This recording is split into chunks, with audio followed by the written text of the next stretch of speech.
that time was only just beginning.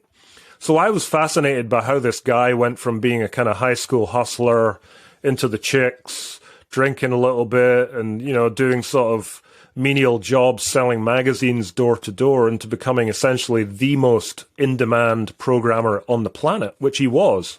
By the 70s, John McAfee was like a god. And these guys could command godlike money. So I wanted to know all about that. And he he regaled me in some incredible stories about some of the early contracts he did. He basically became a sort of for-hire fixer, programmer type guy who would be shipped off to Germany, to Brazil, to places in the US to tackle specific programming issues for companies.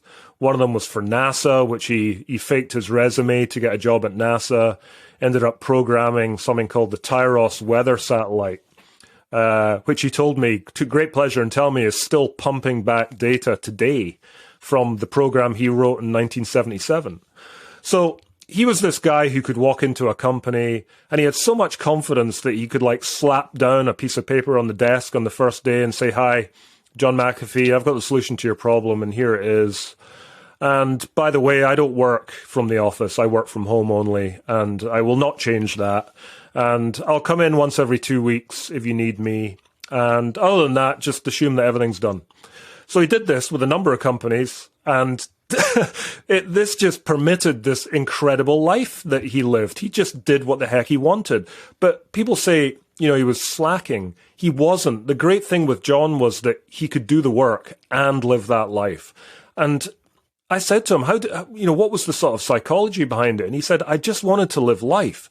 All these jobs I was doing where they were paying me $250,000 for 6 months in Germany or whatever, that money was just to allow me to live life, not the other way around. I never wanted a career, never wanted to be a corporate type.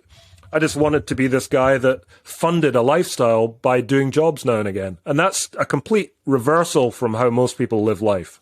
Most people want to have a career or whatever. John didn't want a career. He wanted to live. And if he could do a bit of work in between to fund it, that's what he did. And that's really what he did his entire life.